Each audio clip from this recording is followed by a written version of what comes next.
Hello tout le monde, c'est Lilian et Valentin. On espère que vous allez bien. Nous, on n'est pas au top de la forme. On a chopé le Covid cette semaine. Ça va un peu mieux, mais c'est pas encore le top. Mais ça nous a pas empêché de venir sur le chantier aujourd'hui parce qu'on est motivé pour attaquer cette nouvelle étape de notre chantier, à savoir le plaquage des murs. Ouais, on va essayer de faire ce qu'on peut. Et on va voir pour pas trop forcer non plus. Ouais, mais on avait vraiment trop hâte de commencer ça, donc on va y aller tranquillement, étape par étape, sachant en plus que le plombier n'est toujours pas passé. Il va encore mettre 1 ou 2 semaines avant de pouvoir passer parce qu'il est assez pris, ce qui fait qu'il y a certains murs qu'on va pas pouvoir plaquer tout de suite parce qu'il y a de la plomberie qui va passer. Donc on va commencer par ce qu'on peut déjà faire, mais il y a déjà du boulot, donc c'est parti.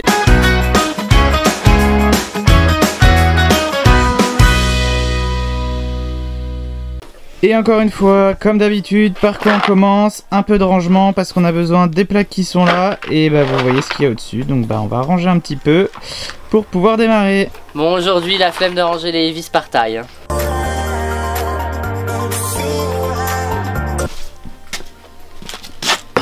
Valentin, j'ai une mauvaise nouvelle. Quoi? On va pas pouvoir aller à la déchetterie ce week-end. Non. La déchetterie. Du coup, nous, ce qu'on va faire, c'est qu'on va commencer par la chambre. Je pense par ce mur-là, parce que c'est l'endroit où c'est le plus dégagé pour l'instant. Celui-ci, éventuellement aussi. Comme il n'y aura pas de plomberie dans la chambre, bah, on va pouvoir attaquer tranquillement. Donc on a là notre petit tas de plaques de plâtre. C'est pas du BA13 classique, c'est du Habito de la marque Placo. C'est quoi des plaques Habito? C'est des plaques en fait qui sont plus résistantes au choc que des plaques de BA13 classiques. Donc nous, comme c'est de la location, on va utiliser ces plaques là pour avoir une meilleure durabilité dans le temps. Pourquoi elles sont plus résistantes? Tout simplement parce que en fait la densité de plâtre est plus importante dans la plaque. Donc c'est des plaques qui sont un peu plus lourdes, elles sont en plus un peu plus longues, elles font 2,70 m. Donc nous on va attaquer avec ça. Il y a des plaques d'Habito classiques et puis il y a des plaques d'Habito hydro également. Donc on va utiliser les deux pour le plaquage de nos murs. Donc comme c'est des plaques spécifiques, on utilise aussi des vis spécifiques. Donc c'est les vis spéciales pour les plaques Habito de la marque Placo. C'est des vis qui ont une forme spécifique pour mieux pénétrer en fait dans les plaques Habito et garantir une meilleure solidité sur le long terme. Bon, il y a combien de hauteur sous plafond ici? Ouais, je mets mon petit mètre laser et du coup là j'ai pile 2,64 m. Bah c'est cool, les plaques font 2,70 m, donc on a juste à couper 6 cm. On a acheté ces petits soulève-plaques là.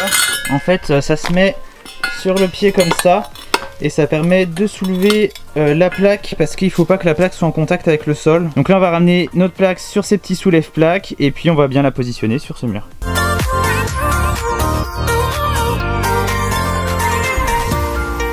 Et voilà, première plaque posée. Pour couper les plaques Habito, on utilise un cutter avec une lame rigide. Comme ça, il pénètre mieux dans la plaque de plâtre et bah, ça marche bien comme ça. Bon, ici pour notre encadrement de porte, on hésite encore vraiment dans les détails comment inscrire une porte ici. Ça veut rien dire. Du coup, dans cette chambre, on a commencé par un mur avec la porte, mais on sait pas encore exactement ce qu'on veut comme modèle, comme type de porte. Donc après, ça va dépendre de la hauteur et de la largeur aussi qu'on va devoir laisser. On a trouvé sur le site de GD Menuiserie différents types de portes qui nous correspondent.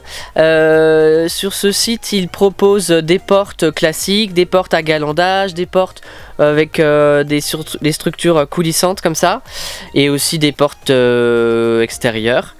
Mais du coup, nous on hésite encore, pourquoi on hésite à entreprendre des portes avec des blocs de porte ou des portes avec un système de coulissage comme ça. Dites-nous si vous avez déjà installé par exemple des portes coulissantes chez vous.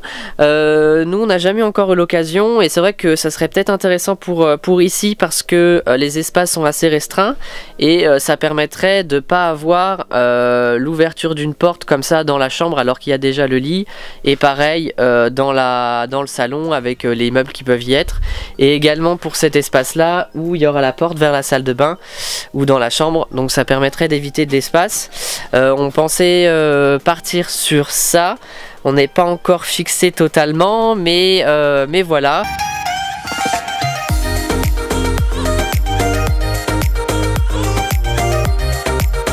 Ici dans la chambre, ça sera la future tête de lit. Pour cette tête de lit, on a prévu des prises des deux côtés, des interrupteurs qui allument, des appliques de tête de lit et le luminaire central. Donc pour ça, on est en train de réfléchir depuis tout à l'heure à quelle distance on met depuis les côtés pour avoir un point centré, en bref. Et on a fait les mesures par rapport à la hauteur de tout ça. Donc pour vous expliquer, on a fait les prises au sol à 25 cm à peu près du sol. À 25 cm du sol. Du futur sol fini. Ouais. Et les prises interrupteurs, elles sont à 90 cm du sol fini. Et les appliques, elles seront à 1,20 m du sol fini. Non, ça c'est 1,20 m du sol pas fini. 1,10 m du sol fini du coup. Qu'est-ce qu'on a fait? Donc on va pré-percer les trous avant de mettre la plaque parce que sinon on va trop galérer à retrouver nos câbles. Donc on va faire un premier trou à peu près 25 cm du futur sol fini pour la prise électrique. On aura un trou à 90 cm du futur sol fini pour les interrupteurs du chevet. Et on aura un trou à peu près 1,20 m du futur sol fini pour l'applique murale. À peu près, mais on a tout mesuré. Oui, je dis à peu près, mais ça dépend. C'est ce qu'on a choisi. Ce sera, enfin voilà, il y aura un petit delta en fonction de l'épaisseur du sol qu'on mettra. Ça, ce sera la surprise. Ok.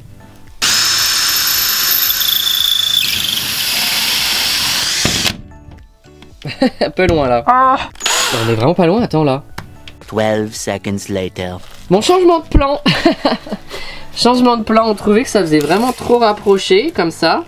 Donc on va écarter un peu plus parce qu'on imagine plus des appliques plus hautes que l'interrupteur.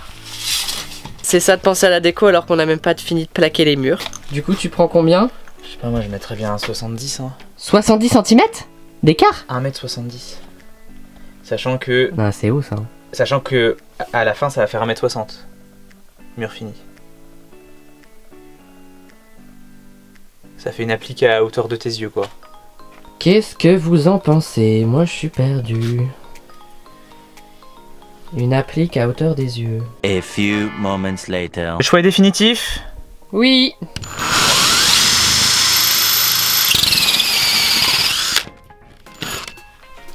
Donc on a mis à 140. Voilà, dites-nous si on a fait le bon choix. On verra bien.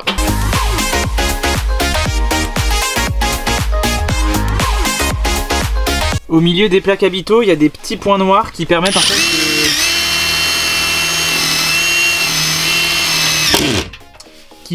de savoir où est positionné le rail. Parce que en fait les points ils sont faits à 60 cm, là où on a placé notre rail intermédiaire. Donc c'est pratique, ces petits repères ça permet de savoir où mettre les vis.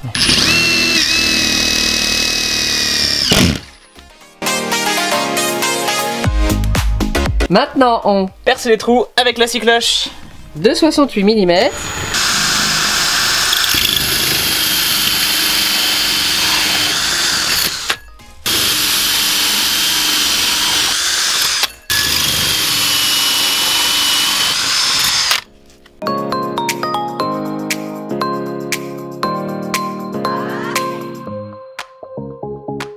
Vous le voyez, le soleil est en train de se coucher, donc on va s'arrêter là pour aujourd'hui. On a dit, on fait ça tranquillement, on n'a pas énormément avancé, mais bon, il faut qu'on prenne nos marques. On a quand même réussi à faire la tête de lit. La tête de lit, on a un mur de l'autre côté qui est fait aussi.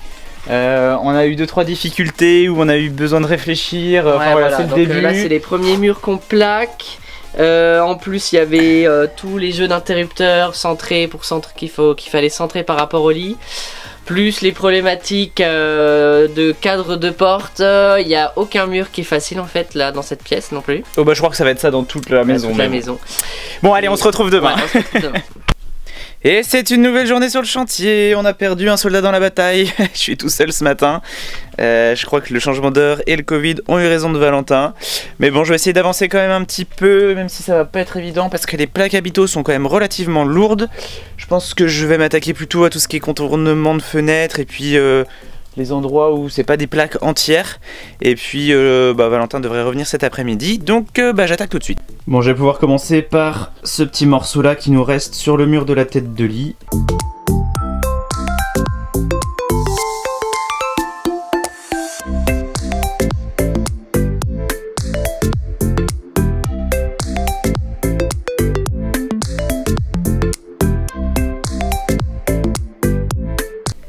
Bon, là je suis un peu en train de tout démonter parce qu'en fait de ce côté là on avait oublié de faire comme ici un doublage de rail, ce qui permet à une première plaque de venir s'arrêter là et à la deuxième de s'arrêter là et d'arriver le long de la fenêtre.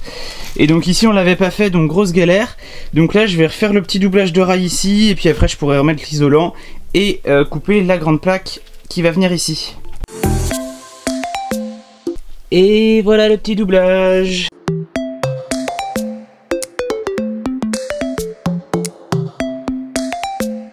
Bon, celle-là, je vais attendre Valentin avant de la poser. Regardez qui est de retour. Bah ouais, il fallait bien que je l'aide à soulever les plaques. Hein. T'as pas honte de m'abandonner comme ça? Bah c'est bon.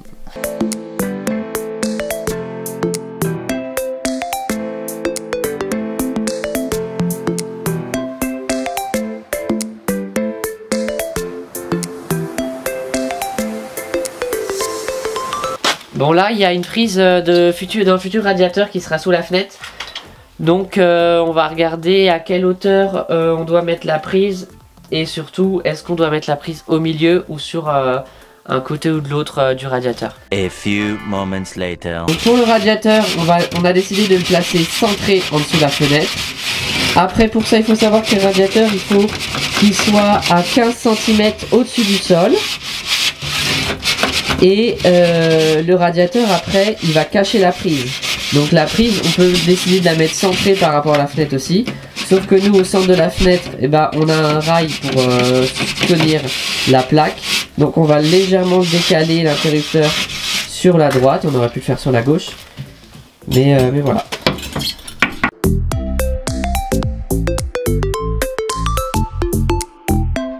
Bon là on a trop de chance parce que le bout qu'on avait coupé pour en bas, il nous restait une chute. Et la chute fait parfaitement la même taille. Bon pour la longueur normale, mais la hauteur parfait. Quand on a un peu de chance... Mais... Des fois quand on a de la chance c'est cool parce que depuis le début là on n'a pas trop de chance.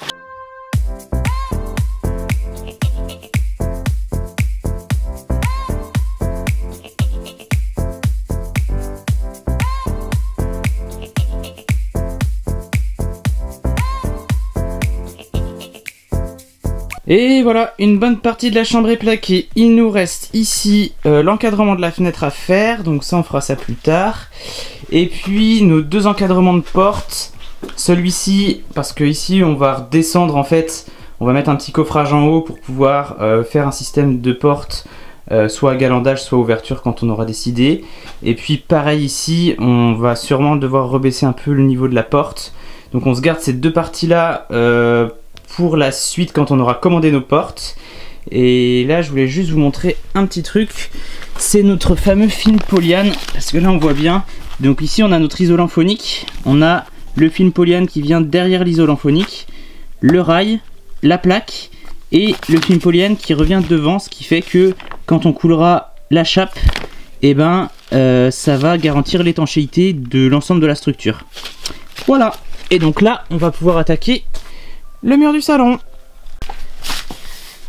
Ça fait depuis je pense 3 mois de travaux qu'on a une poutre de 5 mètres de long qui nous embête.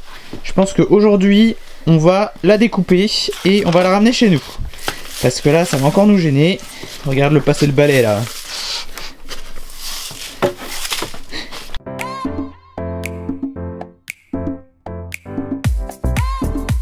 Ça c'est déchetterie. Mais non, on va la garder. Ah oui.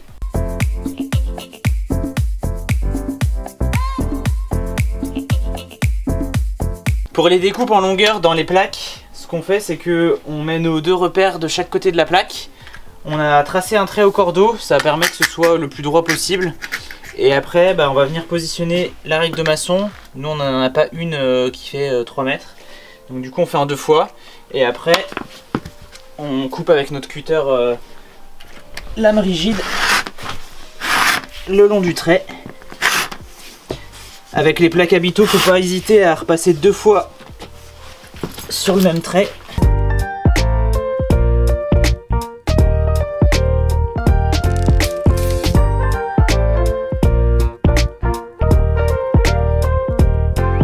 Et voilà, un mur de plus de fait. On voulait vous expliquer par une petite démonstration pourquoi on a choisi de mettre des plaques habitaux dans la maison. Je vais essayer de donner un coup de marteau dans une plaque de BA13 classique et une plaque habitaux et vous allez voir la différence. Donc ça c'est la plaque de BA13 classique. Donc là vous voyez le marteau il a traversé la plaque, hein. On voit mon doigt de l'autre côté. Et dans la plaque habitaux, ça fait un petit coup mais vraiment vraiment léger quoi. Et je peux y aller pour traverser faut taper au marteau quoi. Voilà pour ce petit dimanche, on se retrouve un soir dans la semaine quand on aura envie d'y aller. Et hop, nouvelle soirée ici sur le chantier, on s'attaque au mur du fond ici, autour de la porte vitrée. On va juste faire ça ce soir, ce sera déjà pas mal. Et là Valentin est content parce qu'on a préparé un petit tour à la déchetterie.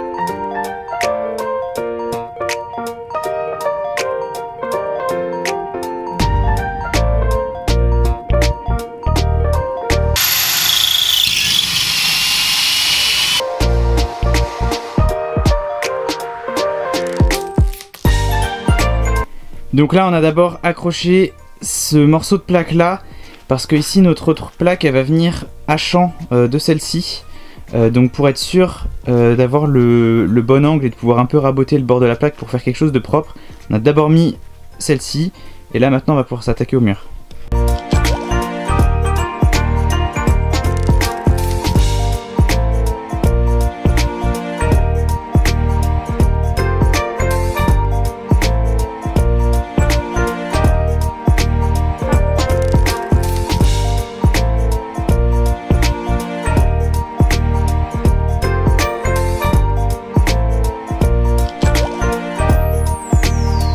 Je vous fais juste un petit point rapide parce que vous êtes nombreux et nombreuses à nous poser des questions chaque semaine sur la disposition des pièces.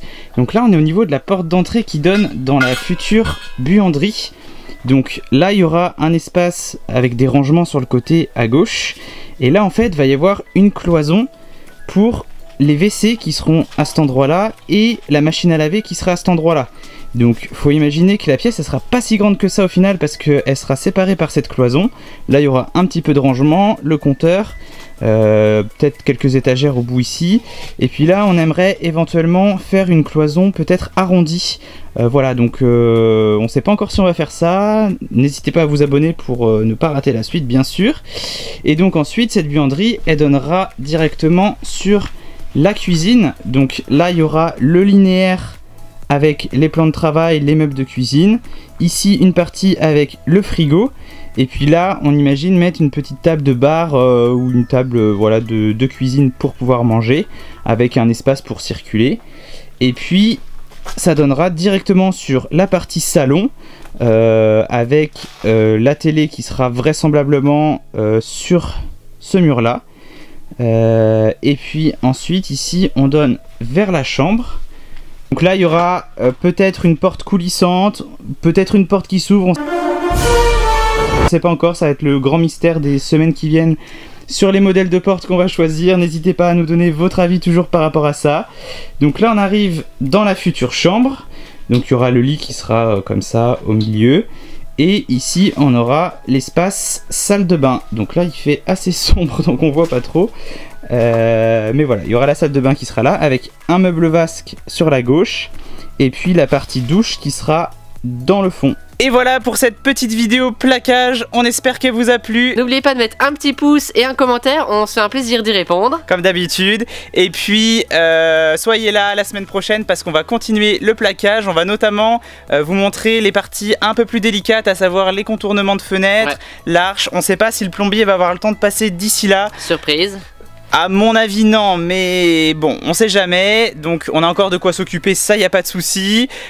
Donc à la semaine prochaine, n'oubliez pas que si nous on en est capable, vous en êtes capable aussi, et on se dit à très vite.